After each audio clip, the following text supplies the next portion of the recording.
Hello and welcome to the latest episode of The Love Project with me, your host Han Royani, and my co-host BJ, what's up?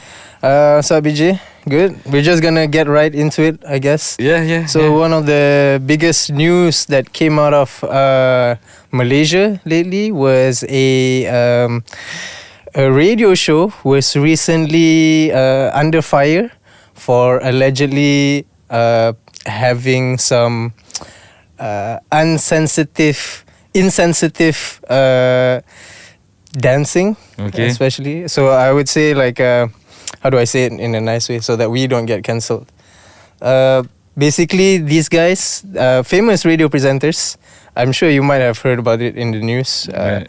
I've heard it's going viral, right? Yeah, so they were caught dancing insensitively to like some Thaipusam celebration. Right.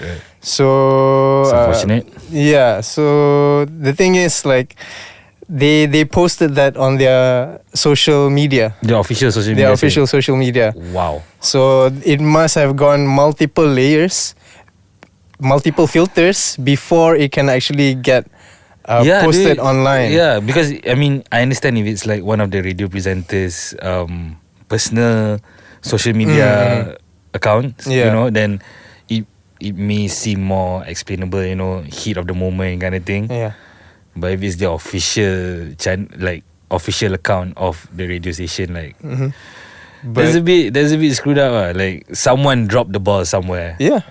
Like behind the scenes officially. I think it also goes to show that there maybe in that medium there's not enough minorities such as like the Indian Malaysians in that work environment. Right. Otherwise, I think someone would have said, "Hey, that's not something right. That's not something that you should do." Possibly. I mean, Yeah.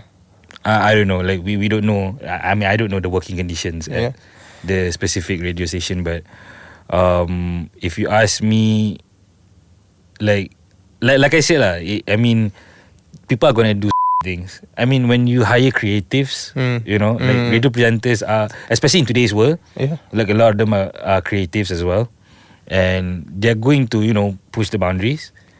I feel like not to say that they are blameless on the presenter side, but at the same time to post it on the radio station's official channel, I feel like that's a little like Tone deaf. Tone. I think tone deaf is not even the right way to describe it. I think it's a lot worse than tone deaf. You know, like, I mean, it's Discriminatory. It already is. Yeah. Like, I mean, one is you're recording it. Yeah. That step of it is already like, what are you doing? You know, and then beyond that, to post it up, to edit it and then post it up, like, and the fact that it's gone through multiple. I mean, I understand. layers. I understand. Like what I'm trying to say is, like, I understand if like the radio presenters in the moment just doing a bit, you know, doing a skit, whatever. Yeah. Like, I get that, but it didn't need to be posted. That's my point. You know, like someone should have been like, "Yo, this is maybe a bit, you know, a bit across the line. So maybe why don't we reel this back in? You know, like maybe we shouldn't post this."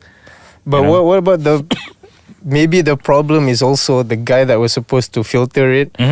He thought that was funny, and then he's like, yeah, I think we should share this.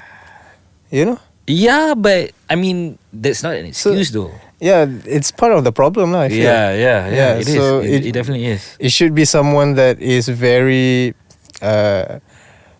very relatively sensitive to the subject, or at least the general consensus of the Malaysians. At least I feel like they should take into account all sorts of things that they produce. For example, like when for this podcast, like we like obviously we can't talk about anything, but there are some certain things that we can't touch, that we can't talk about that. Yeah. So there's just it's not many though. Like, but it's the obvious things. I mean, living in Malaysia, right? There's the obvious things that we can't talk about, but at the same time, I necessarily don't want to talk about. You know. So like, I'm not in the habit of overly criticizing like government or authority figures or things like that. Like, I don't feel it's necessary. Like, they themselves get a lot of criticism as it is, and who are we to be overly critical? That's one. But like, my point is simply that people make mistakes. Okay, people make mistakes. I just feel like there should have been, especially for a radio station as big as the one that we are referring to, there should have been more checks and balances. That's all I'm saying. And if the excuse from their side, I know you're just still manning it from their side, but if it's that, we don't have enough cultural diversity, whatever the case, or racial diversity, whatever the case may be, in the office place, fine. But it's 2025. Like, you shouldn't need to be Indian to respect Indian values. You shouldn't have to be Chinese to respect Chinese values, especially living in Malaysia, dude. Like, I feel like this is something that it shouldn't have happened in the first place. I feel like these radio presenters, they should be more aware of whatever it is they're doing, especially when they're in a public platform like the radio, where millions of people are listening in. Yep. So I feel like this is, obviously they've already apologized and stuff like that, but I don't know if an apology would be enough, to be honest, for this. Because like, at one point you're a public figure. Everyone like knows you. And the fact that you pull something like this, you're gonna make people like, guess it's cool, it's okay because even he's doing that. Right. Yeah. So where does but that... he is a comedian though. Besides being a radio presenter, he is a comedian. Well, I get the setting is wrong.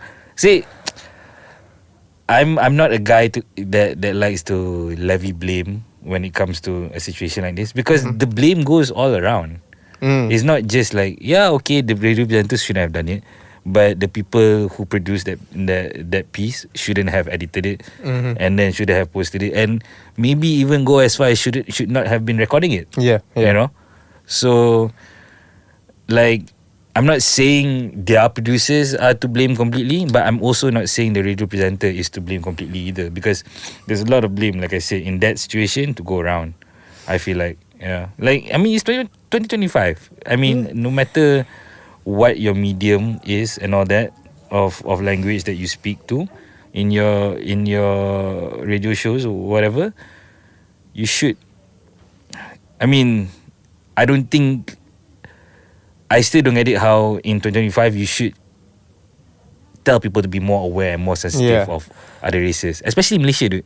Yeah, like you mentioned, it's already 2025. I feel like people, especially influential or famous people, they should be more aware of whatever it is they're doing. Irregardless if you are making content at a high level where millions of people are watching, or if you're just starting out, that's something that you have to be aware of. I feel like, and even a lot of entertainers or online personalities, they get caught with stuff like this, but then sometimes we just throw it under the rug and then it becomes like a norm.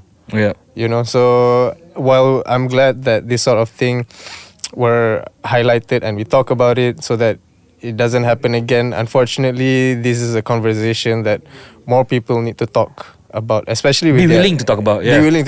For sure, especially within an Indian friend, an Indian person, you know what I mean? Just, I feel like a lot of the people here should at least try to adopt a minority mindset, at least figure out, what is it like living as a minority here in Malaysia. So so they already have to go through so much, and we ask so much if we're going to be frank about the conversation, right?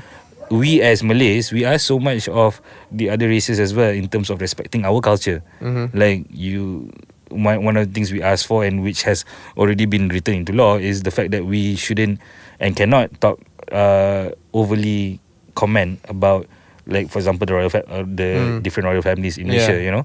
So to me, like, if we want them to, like, them as in the other minority races around, in Malaysia, if we want them to be more respectful to us, then we should be more respectful to them. It's simple as that. Yeah, and I couldn't agree more Yep. with what you said. Yep. You know, while Malaysia is quite famous for racism, or at least we're known for our racism, we're also very much known for our corruption. Actually, have you noticed this? Yeah. So, And then Najib will call the ultimate kleptocracy. Right. okay, I mean, like, we haven't really Done much to shake it off. Yeah, we haven't really done much to shake it off. We haven't talked much about Najib in this show, but you know what happened recently in the news? So the MACC had a corruption probe linked to Ismail Sabri, in which they found gold bars and 170 million ringgit in cash. And the operation involved raids at multiple locations, including residences and 3 other premises he believed to be used as safe houses. And I mean, previously, even 4 senior officers under Ismail Sabri were arrested. And the cash, the 170 ringgit million cash, they were found in various international currencies, which includes the Thai baht, the Saudi Arabian rial, British pound sterling, Korean won, the euros, Swiss franc, and Chinese yuan. So 170 million ringgit in cash. Yeah. And 16 kilograms of gold bars. Wow. Worth almost 7 million ringgit, not including jewelry. 16 kgs, eh? 16 kgs, bro. Not including jewelry and watches. Right. And you know what happened afterwards? Oh, so there were also jewelry and watches. They were also jewelry. And I'm not sure if, because this happened quite close to the moment the MACC raided Ismail Sabri, but apparently due to that he was hospitalized for high blood pressure. Oh no. Yeah. So I mean, there's a lot to Unpack, peel back. Yep. But yeah, how's your boy Ismail Sabri? Oh, I don't know if he's my boy though. Like, I mean, there's a lot here though. Okay, corruption's bad. Okay, but we don't know what that money was for, where that money came from, right? Okay. Right? Like, especially the cash, because it's untraceable. Yeah, what is he, like James Bond? Like, why does he have so many currencies? Okay. See, that's the thing. He was president of UMNO. He was prime minister. Okay. How to say this without sounding like an apologist for these people? I wanna see this. I wanna see this. Okay, so what happens is that I guess this is something they don't want you to know, or they don't want to. I guess people know about it, but they don't want it to be talked about openly. Okay. And is that when it comes to around election time, a lot of money changes hands. So these different ketua bahagians and all that, they receive a certain amount of money for each, depending on how big your constituency is and all that. Sure. For you to distribute, maybe not the cash itself. Maybe the cash that gets distributed is like $50 each or something like that. But more importantly is like, things like rice, basic goods. Basic goods. Okay. Oil, cooking oil, things like that. And these things are the ones. This money is where. This money is where all those things come from. Where this money is used to buy and distribute all this election favors, if you want to call it that, or whatever. But it's an effort to get elected. Okay? So typically, like, obviously we don't know until these people get caught and get raided, at least. But when it comes to the top dogs, the Najibs, the Ismail Sabris, they all have, they've all had to be in control of this kind of money.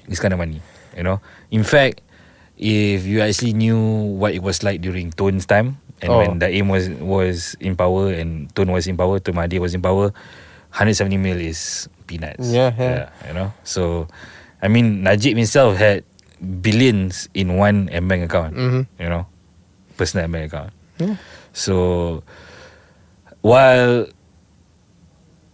it's optically, based on the optics, it doesn't look right, doesn't look good, but it's a world, an environment that we as normal people just have never been. We've never been in this exposed to. situation, so we don't know. We don't know. We don't know what it's like. What it's really like.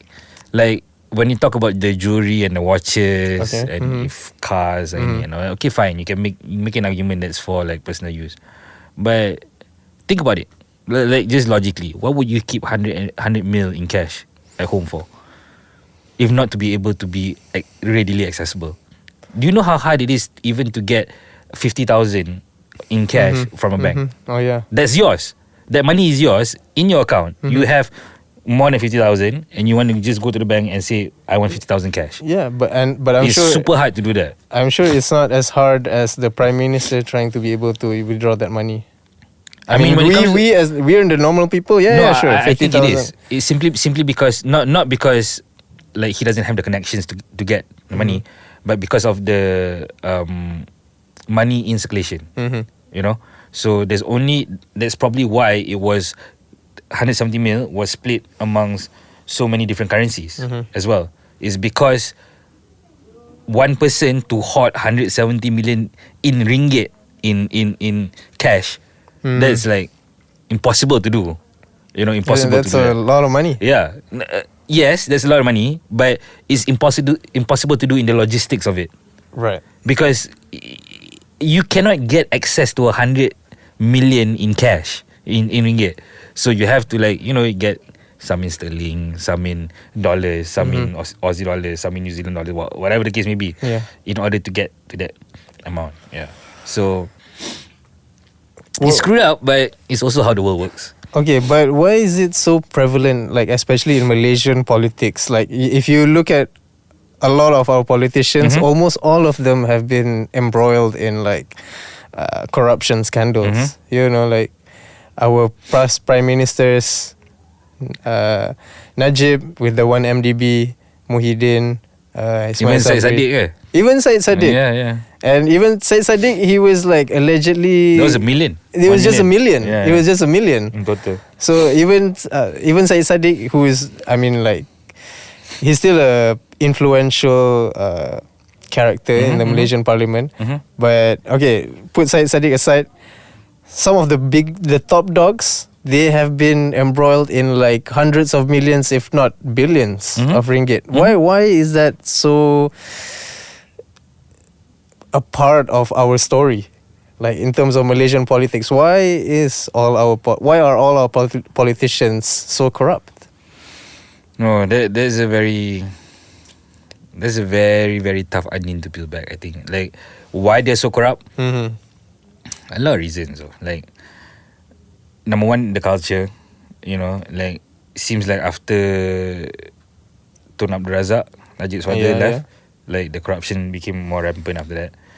You know, there was the whole cronyism era, you know, the nepotism era and all that. Well, but people never said anything during that era because the country was actually being developed. And you could say, like some people say, the country was being, despite all that, the country was being developed. But at the same time, you also have to recognize that Malaysia, in terms of infrastructure, in the 80s, we didn't have jack. We didn't have skyscrapers. We didn't have none of that. So to develop the country from that point on, like there was a lot that can be done. Like think about it, like maybe not as radical, but like how Trump wants to rebuild Gaza, right? So each of those construction projects for a single building, single multi-million-dollar building, a lot of that money disappears in kickbacks, you know, and all that, and goes back to the minister, prime minister, whoever lah. And it's unfortunate, you know, that's the case, that there's this seepage of public funds that is not being utilized for public good. You know, it's unfortunate, but it's not something that is exclusive to Malaysia. Like do you know the story about the Pentagon? I mean, like over the last 7 years, they've only been audited audited in the last 7 years, and they failed every single audit. Yeah, I read about this. And to the point where I think the most recent audit they did, they misplaced like $2 trillion or something crazy. Yeah, you know. So, and apparently it happened just before the Israel-Gaza October 7th, right? Dude, even the whole Ukraine thing, right? The Ukraine war with Russia, there's supposedly about $350 billion thereabouts dollars of aid that the US has given to Ukraine.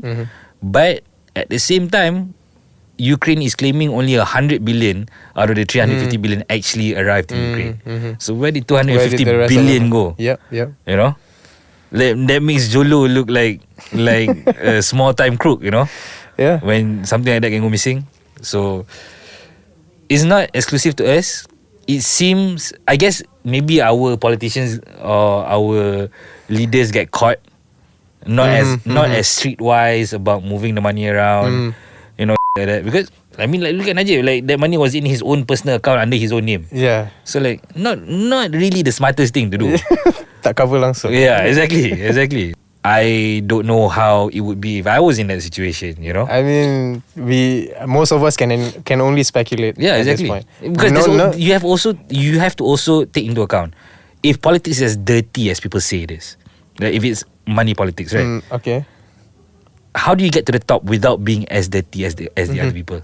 Because if you come in like squeaky clean, no baggage, no nothing, people are gonna think that there's something wrong with you. Like the inside circles of politics. Yeah. It's like this.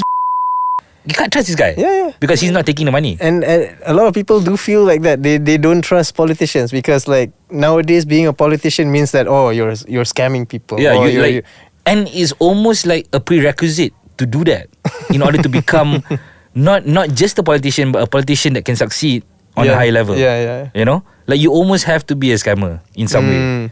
So while it doesn't look good, but it still is the way the world actually works. Yeah, but look at some of our neighbors. I feel like they are able to run a country successfully, you know, without corruption. I mean, like the easiest example would be like Singapore. You know what I mean? Okay. So I mean, like that's one of the easier comparison, you know, because they're so close to us. Well, Singapore doesn't have corruption on the level that we have. Number one, they don't like, especially their political ruling class. Right. They don't need to pay people off to stay in power because they are the ruling class. So like no one's going to vote against them. You know, Singapore has that kind of dynamic, and so they don't need to distribute like money like we do, like our politicians do. On top of that, they have also the highest paid public servants in the world. Yeah. You know, the Prime Minister I think is the highest paid world leader in the world, if not in the top 3. If not the highest paid in the top 3. So I mean, yeah, it's like I said, it's screwed up. And while Singapore doesn't have the perception of the corruption that we see in Malaysia, they also have their own issues. Okay, but where's the shame? You know what I'm talking about? Like the shame. Like for example, if a Japanese or a Singaporean government official were to be caught with like a corruption scandal or anything like that, they would immediately, I'm sorry for, you know, breaking the public trust, so therefore I will step down. So we don't have that. There's not in our culture, dude. It's not in our culture. So yeah, I mean, like I feel like we need to have some sort of shame, you know. Why do we? Look at China. China has one of the most corrupt administrative classes in the world. Probably the most corrupt administrative class in the world. As in the bureaucracy. You want to get business done in China, you got to have like a briefcase ready for certain bribes that you have to pay.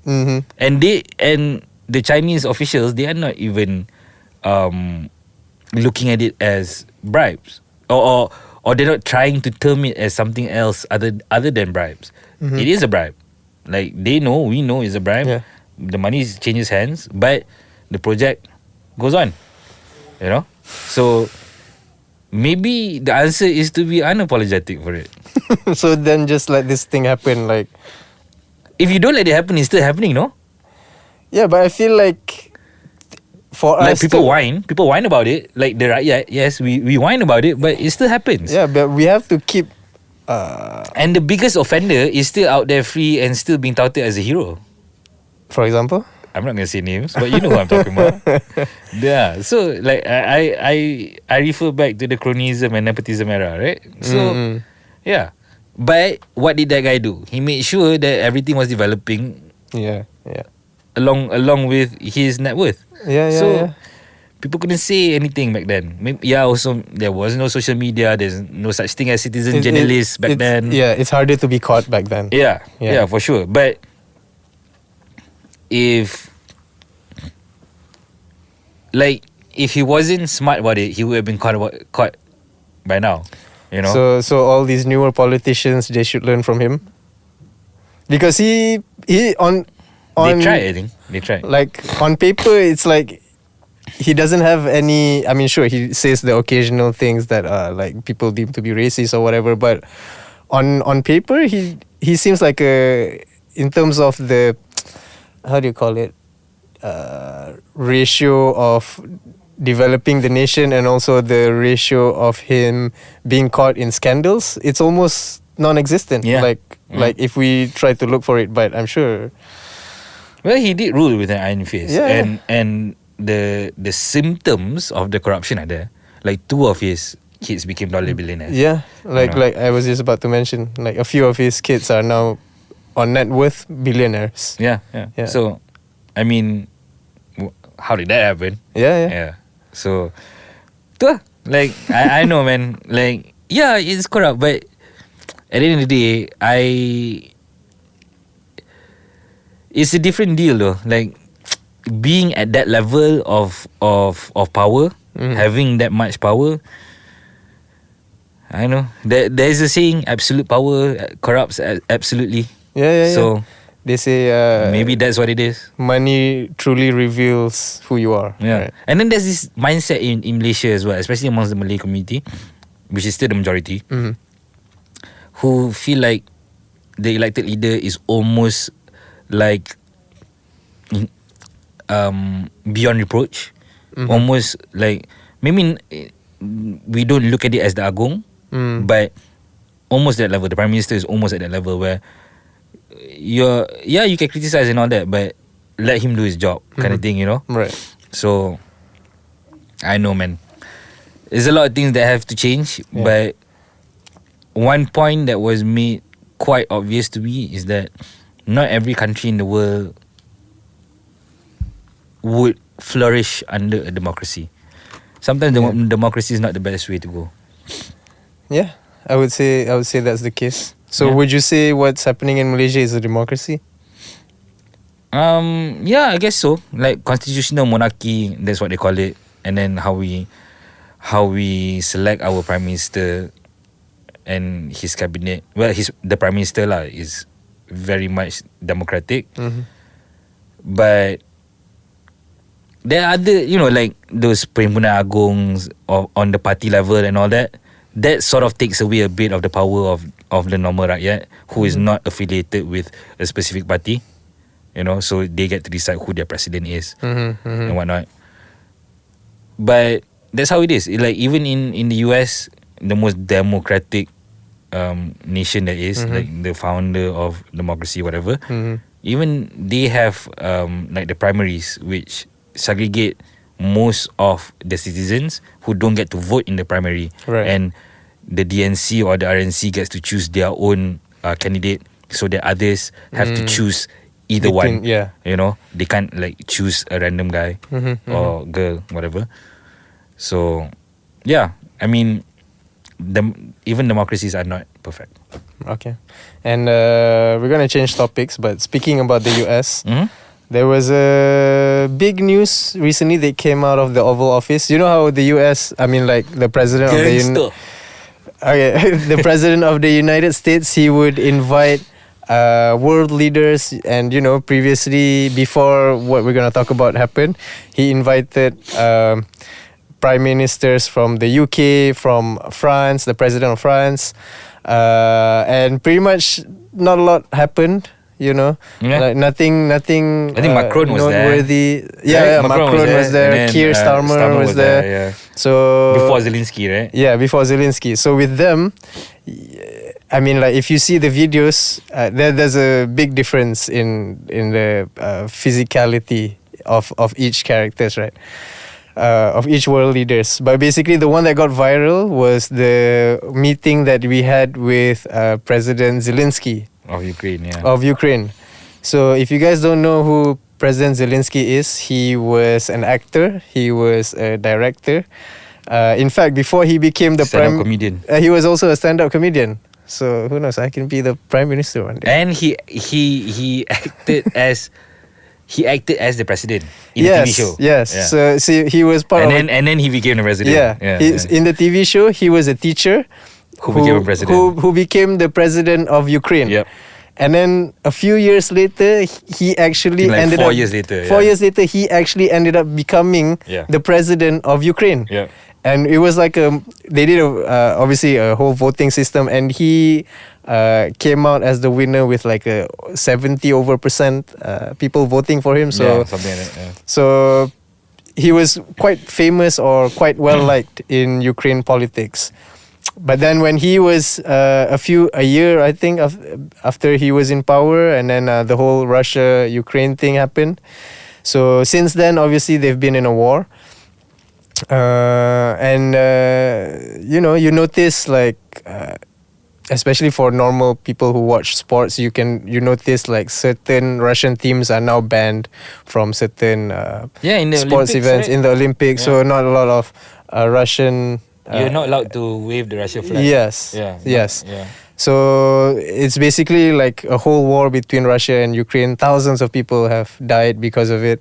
So it's very tense, especially about the Russia and Ukraine. Mhm. So the Ukrainian president went to the Oval Office, because due to the war, he wants to get people on his side. He wants to get Americans on his side.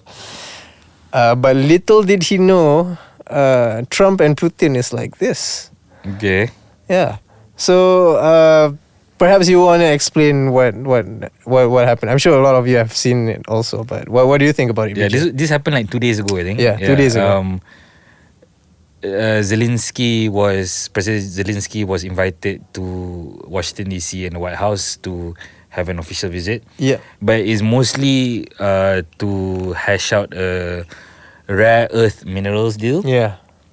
that can supposedly be worth around 500 to 700 billion, something like that. It's like Okay. ridiculous money. Yeah.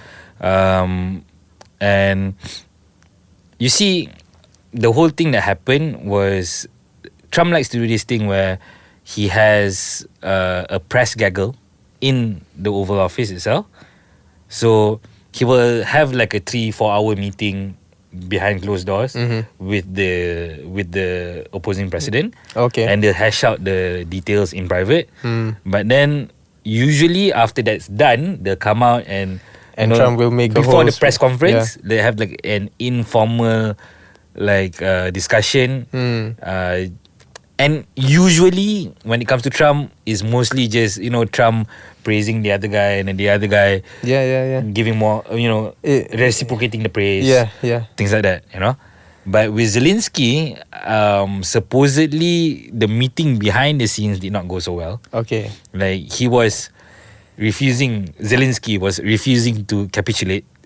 Yeah. Refusing to acquiesce to the demands of the US. And as such also refused to sign the deal. Refused to sign the rare earth minerals deal. Which is... Okay, before we get to that. Okay. So, and as such, when they had this discussion in front of the press, Yeah. it got a little explosive. Because the vice president was there, Yeah. JD Vance, and Trump was sitting right beside him. And it was a lot of things that led to that. One of the things was that Zelensky was told to wear a suit, Okay. for that whole meeting. And Okay. he chose to show up wearing military fatigues, like he was going to war, like he was actually fighting in the war, which he isn't. He's never held a gun. No, okay. He's been visiting so many Ukrainian outposts that has been attacked by Russia. So to say that he's never been to war. Have you been in a war? No. So he has actually, his country is going through but war. he's not fighting the war. Like the people, the average age of Ukrainian soldier. a Ukrainian soldier now, between 40 to 50 years old. Yeah. Is nuts. It's hard for them to try to get the younger people to join. It's not for hard. What's going on is that, see, JD Vance pointed this out, that they were having problems with forced conscription. So forced conscription is in the military world is where you essentially force usually is males of a certain age limit. You have to forgo whatever you're doing and commit yourself to the war effort. Okay. So in Ukraine right now, there's a big problem because they have to do that for forced conscription. But the people that are actually fighting, the boots on the ground, representing the Ukrainians, the Ukrainians themselves that are fighting, are between 40 to 50 years old. The reason that is because within Ukraine itself, within the people of Ukraine itself, they don't want to send the 18 to 30-year-olds. Because they think that when the war is over, these 18 to 30-year-old males are the males that are going to repopulate Ukraine. So within themselves, they have this dichotomy of thinking of how to move forward. But if you don't send the 18 to 30-year-olds now, you might not have a country to defend. So there's that problem as well. And Ukraine is legitimately facing that problem, which JD Vance was legitimately pointing out. Zelensky took that defensively, and that's when he started getting more aggressive, to the point where, and this is where I feel like he made a mistake, where he said, you have a whole ocean in between you are not feeling it now, but one day you will feel it. And for him to come to the White House, sit in the most powerful office in the world, and tell them that you guys are going to feel the effects of this, you're asking for money, dude. You shouldn't be doing that. No, but I feel like he spoke, he was on the defensive because these people were like sort of telling him, you're struggling. No, you're not struggling right now. Like you're trying to. You should be thanking us right now. Yeah, he should. Yeah, he should. Yeah. He should. But at the same time, he also has to not let the Ukrainian people be ridiculed like that, to have their problems be diminished. So he was there to sort of he made the mistake, basically. Zelensky made the mistake of not playing with Trump. Okay, sorry guys, but basically, if you look at Macron, if you look at Keir Starmer, before the meeting even started, Starmer gave Trump a letter saying, this letter is from the King Charles, and he's inviting you for this is unprecedented, Mr. President, never happened before. So with that note, as you start the thing, it all went a whole lot better. Zelensky didn't do that. Yeah. And I don't actually blame Zelensky because he's in the middle of a war. Okay, but if it's not for the US, would he have even lasted this long? No. Exactly. No. So, there's no point there. Like, okay, you can come in, be the strong man that you want to be, but without us, you don't survive. Like, you would literally not exist right now if the US didn't help send rockets, send military aid to you. Yeah. So, why are you coming here and acting like you have the biggest? You don't. You don't. Well, if it's worth anything, you should be on your knees. If you want that money, right? And as the leader of your people, you need that money. Your people need that money. Your people need that military aid. What else are you going to do? You don't have any leverage. It's different if this was Putin we were talking about. Okay, Putin has all the leverage in the world. And you want to talk about the EU who right after Zelensky was kicked out of the White House after this meeting, he went straight to the UK. He's in the UK now. I think no longer in the UK now. Yesterday he was in the UK meeting with Starmer, Okay, and Starmer was, promising him like, you gotta stay strong. We're gonna give you more aid. Yeah, Starmer. Right? Yeah. Okay, fine. You look at it logically. Okay, if the US pulls out his aid, do you think it's enough? What the EU is doing? To be honest, it's no. not. You know why? Because the EU, all the EU countries, the UK included, Okay. have been buying more Russian oil than they have given money to Ukraine to defend themselves from Russia. So they've technically been giving more money to Russia throughout the war. That's crazy. That's crazy, right? But that is reality. So now that's why. And what are you telling me? If I know this, are you telling me Zelensky doesn't know this? Are you telling me Starmer doesn't know this? Or Zelensky especially knows this, and it serves him no benefit to do what he did. He should have just come in, tail between his legs, and be like, okay, who's I got. No, at first I think he was going in like that, but I think with Trump and JD sort of ganging up on him, so that's why I felt like he was defensive about it. And also like some other people joined in the conversation saying, oh, why aren't you wearing a suit? I feel like that's like the least of his worries, like Zelensky's worries. And I don't think it affects Trump in any way. It's just that something like they just wanted to highlight or make him look bad. Zelensky, especially in front of the US public. And I don't know what deal Trump has with Russia or Putin, but I feel like if they are going to protect the West, which is right now, Ukraine is like sort of the West's problem. No, it's not. I mean, like a lot Ukraine is not part of NATO. Okay, that's what. But Ukraine is trying to apply to be a part of Ukraine NATO. should never be part of NATO. You can ask any expert in international relations who would tell you that what NATO has been doing, slowly encroaching further and further east, that's wrong. And that is what prompted Putin to invade Ukraine in what was it, 2022? Yeah. That was it. It was your girl, Kamala Harris. She went to the Munich Security Conference and she said that, we promise Ukraine will be a part of NATO. What happened a week later? Then Russia started attacking. But why shouldn't Ukraine be a part of NATO?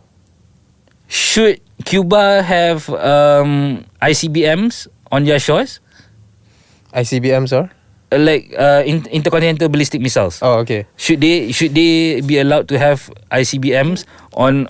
Should the US allow Cuba 90 miles away from Florida? Okay, should they be allowed to have rockets train on Florida, for example? A lot of countries shouldn't have ACBM, as you mentioned. ICBMs. ICBM. Yeah, a lot of countries shouldn't have that, to be honest.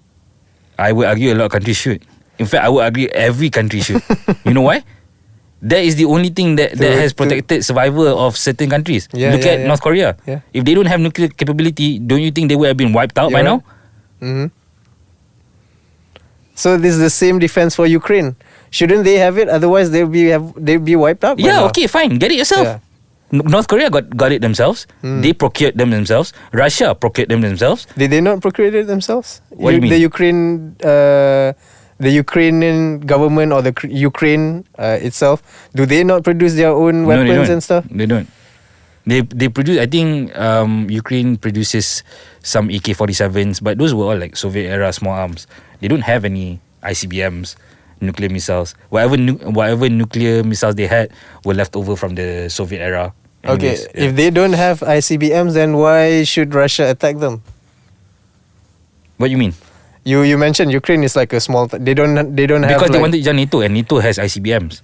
And if Ukraine joins NATO, there's nothing stopping NATO from placing ICBMs right on the border of Russia. Okay, then is it a big problem if Ukraine have ICBMs? Otherwise, then how would they defend themselves? Okay, I asked you the question. Cuba, same thing applies to Cuba or Mexico. If it makes that easier, should Mexico have ICBMs? Yeah.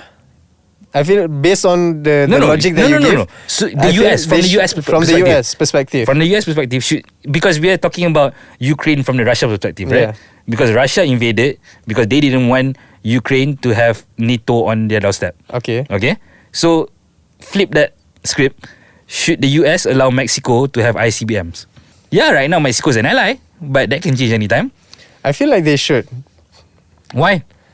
Speaking from a US perspective. Okay, as a US, does that serve the best interest of the US? It does not serve anything for the US. And however, if they are an ally, maybe like they for now you can join forces. What do you mean? Like say you're about to go into World War III against Russia or Ukraine or whatever. So if Mexico has ICBM, you can work together with Mexico. What? Why would you need that when you have more ICBMs than all the other countries combined? And why do you have more ICBMs than all the other countries combined? Because they have the ability to make more ICBMs than all the other countries combined. Why are they allowed and not countries like Ukraine or Cuba? Because they are the superpower. Mm-hmm. At the end of the day, like I've told you before, international law is not actual law. And international law is only law by whoever enforces it. Like people have been calling this whole Russian invasion into Ukraine an illegal invasion. Is there a legal invasion? Is there such a thing? No, but exactly. No, it's just the way the news media would pronounce it. Like they would say Russian when illegal occupation, but they would never say that about Israel and Gaza. You know, okay, and that's a different. That's a whole another issue. Okay, but I'm just saying that Western media, I noticed that because especially in the US, the news are so polarizing. For years, Ukraine was like the good guy, but now with Trump's siding the Russia or whatever, now they're trying to portray Ukraine into like the bad guys. Now, like, why are they allowed to be able to get help from the US, getting all these billions of dollars of military equipment? Why do we allow them? But before this, all the US news outlets were like, "Oh, we should help out Ukraine. We should stop." That didn't happen in 2014. In 2014, that was Obama. Okay, and he didn't send military aid to Ukraine when Russia invaded Crimea and tried to annex Crimea and did manage to annex Crimea. What did the US do? Obama was like, fortunately, we gotta let them have it. And when Putin went into Donbass and is right now trying to annex Donbass out of Ukraine, right? What did Joe do? Joe Biden. He was like, yeah, I'll send you as much as you need. Defend yourself. And then when they were defending themselves and they pushed the Russians back, what did Zelensky do? Zelensky pushed into Russian territory. Why would you do that? If you kick them out.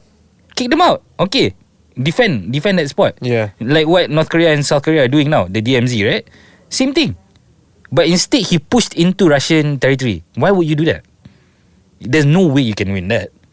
There's no way you can win an invasion. When did this happen again? This probably happened 2023. The counter offensive. Okay. Yeah. So why would you do that? Launching missiles into Russia. Like, why would you do that? Like, your goal, the goal of the war, at least from the Ukraine perspective, was to kick them out, not to go and get more territory in Russia. And you would think that you would want a ceasefire, at this point. Exactly. So anything you do, if you exacerbate the situation, you're not gonna. Yeah, exactly. You're not gonna get the ceasefire. I don't. To me, I don't get it. Like, I get how I understand the liberal argument. I think it's a rubbish argument, frankly, because there's just whatever way you cut it. It just doesn't make sense for Ukraine to be like, yo, we need more. We need to keep defending. Some people say it's 500,000. Some people say it's 750,000. Some people say it's 1 million people that have died since the invasion started. Right? Why? If you are Russia, historically, if you look back at Russian wars or wars that Russia have been involved in, that's their MO. They send as many bodies as they can because they have such a big population. Yeah. So they send as many bodies as they can, and they don't care. there's no like war wariness when it comes to the general population of the Russians. Russia. When it comes to war, all they've done was okay, send as much as we can, and eventually the tide will turn because we just have more manpower. That's always the way the Russians have fought their wars, and this has not been any different. But Ukraine doesn't have that kind of population. That's why they're facing the problems they're facing now. Yeah, all right. It's a very complicated issue, I would say. It is, but Zelensky is in the wrong. Yeah, Zelensky should have been begging for that money. If he wanted that money, he should have been begging because he has no right to it. He has no right to that money. But I feel like if they worked together to get the mineral deal, I think it could have been a pretty good meeting, between the two of them. Yeah, but the fact that they even didn't if you have think about it, it's like 350 billion investment for a $150 billion profit, which is not much. It's like hardly worth the effort. Hardly worth freeing up the money, the cash, so that they can do that. So I don't know. I feel like the US still should at least get back their money's worth for what they spent. But Zelensky should be trying to end this war as quickly as possible. Which, to be fair, to give him credit, today he just tweeted that he will. Yeah. He did mention, like, especially after the press conference, he said, like, he does hope that he can work things out with President Trump and all the other countries like the UK and France. So hopefully, we see a ceasefire to this thing. He realizes that. I mean, but I would say a lot more people support Zelensky than Trump at this point. It's just maybe the doesn't way make them he right, says though. it. Yeah. Doesn't make them right though. Like in this sense, especially if you are a US citizen, why are you bankrolling that anymore? Like from the US perspective, it makes no sense. It makes no sense. I feel like a lot of people feel the same way about this about Russia and Ukraine as the same they feel about Gaza and Israel, because they feel like we've had all this money go into Israel for what, like murdering kids of Gaza. So nowadays that logic can also be said about the war in Ukraine and Russia. So they're like, why should we send in more money for Ukraine, because like over here we have like homelessness, we have so many issues, which is right. Yeah, so like a lot of the general public, while they are mad about how Trump treated or acknowledged Zelensky, they did feel like he didn't have to humiliate him like that. I think he humiliated himself, and I think a lot of people feel that way too. Honestly, like if he didn't come in with that kind of energy, he would have been fine. Because he was there to sign the deal. Yeah, but I think the one thing that exacerbated the whole meeting was the fact that they couldn't agree to a deal before that. Yeah, that's because of Zelensky. Zelensky has always had this stance since the war started that he doesn't want. He feels that he cannot negotiate a peace with Putin. Like Putin has to go before he can negotiate a peace with Russia, because too many of his people have died. But it's like, how many people that died in Iraq and Afghanistan do you put on Obama and Bush? All of it. So why is this different from the Ukrainian perspective? The people that have died in Ukraine, why are you not putting it on Zelensky? You been like anybody who has watched this whole thing has realized by now that Ukraine has been fighting a losing battle. They've always been. They have no way of winning. I mean, you could say that about the people of Gaza. You know what I mean? They're fighting. That's a different thing, don't it? That's like religious ideology, the right to live, and all that. Putin's not trying to take the whole of Ukraine. He's not trying to go to Kiev and get Kiev. He just wants Donbas. All right. I mean, which, to be fair, the people of Donbas want to be Russians too. They're mostly Russian speakers. Okay. Yeah. Okay. Yeah. I mean, for those that are watching, please don't take what we say like too seriously. Take it with a pinch of salt. Do your own research and don't believe us 100%. As we're not exactly a news channel, but we do talk about political stuff. But do your own research, man. Yeah. Anything else you want to say, Jay, before we close the chapter on this one? No. I feel like Well, when it comes to the whole like I don't like to talk about the Gaza situation because there's no way out of it, you know. Yeah. Like how I feel about that is quite similar to the Ukraine thing, because I feel like, why did Hamas do what they did on October 7? Okay. They knew that there was going to be repercussions for that, and repercussions that the people of Palestine were not able to handle. Like, you can't fight that kind of military superpower, which Israel, unfortunately, in this world is. Yeah. So but the same thing I feel with the Ukraine thing. Like, okay, you've made your stance. okay, the reason why Hamas did what they did was because of a 70-year oppression. Yeah, understood. Like, but for Ukraine, or for Russia, I feel like what did they try to after Crimea? What was it? The one that they're doing it for the war right now. Donbass, the Donbass region. Yeah. Okay. So why does Russia want Donbass? Because the people of Donbass actually had a memorandum that basically asked whether they wanted to be part of Russia or Ukraine, and I think like 60-40 was for Russia. Oh, okay. Yeah. All right. So on that note, I do have one more thing to say to everyone that is watching. If you are trying to celebrate a national holiday that is not yours, do be mindful. If you want to celebrate Thaipusam or anything like that, just don't go crazy. Okay. Yeah. Yeah. Similar to fireworks that are going to be coming up, please keep it to before 12. Shit, man. All right. Alright. On that note, thank you guys so much for watching and listening. Comment, share, subscribe. And as always, do your own research. And until then, if you don't want to, come to us. Yeah. We'll do the research for you. Listen to what we say. You can go to your friends, tell them exactly what I said. They hate you, but they respect your mind. Trust me. All right. So that's all from us. Hope to see you guys again next week. Ciao. Peace. Let's go.